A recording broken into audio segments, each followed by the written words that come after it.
সচিন তেন্ডুলকার জীবনে যতবার আউট হয়েছেন আপনি হয়তো ততবার ক্রিকেট খেলাও খেলেননি, কিন্তু দিন শেষে আজ সচিনকে পুরো বিশ্ব ক্রিকেট নক্ষত্র হিসেবে জানে। মার্ক জুকারবার্গকে যখন তার গার্লফ্রেন্ড সকল সোশ্যাল সাইট থেকে ব্লক করে দেয়, তখন সে জেদ করে পৃথিবীর সবচেয়ে জনপ্রিয় সোশ্যাল সাইট ফেসবুক তৈরি করে, যার মাধ্যমে সে পৃথিবীর সেরা 5 ধনীদের একজন। আর আপনি হলে কি করতেন?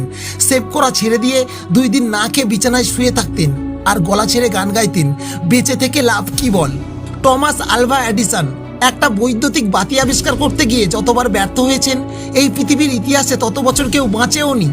999 বার ব্যর্থ হয়েছেন তিনি। আর আপনি সফল হওয়ার আগে নিজেকে প্রশ্ন করুন, কতবার চেষ্টা করতে পারবেন?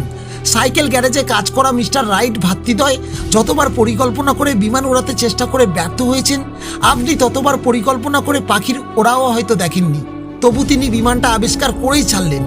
সৃষ্টিকর্তাকে একবার বলে দিন, সাফল্য না আসার আগে পর্যন্ত আপনি থামবেন না, হেরে গেলেও না, বারবার ব্যর্থ হলেও না। ছোটবেলায় যেভাবে একবার হাঁটতে না পারলে আবার চেষ্টা করতেন, পড়ে গিয়ে ব্যথা পেয়ে কান্না করতে করতে আবার কোনো কিছুর সহযোগিতায় বা কোনো কিছু ধরে হাঁটতে চাইতেন, এখন সময় এসেছে আবার দাঁতে দাঁত চেপে নাছোড় বান্দার মতো লেগে থাকার। যে যাই বলুক, যে যাই করুক, আপনি শুধু লেগে থাকুন, বাকিটা পদ্ধতিগতভাবে সৃষ্টিকর্তা আপনাকে দিয়ে দেবেন। সময় আপনার হবেই, শুধু ধৈর্য ধরে লেগে থাকতে হবে।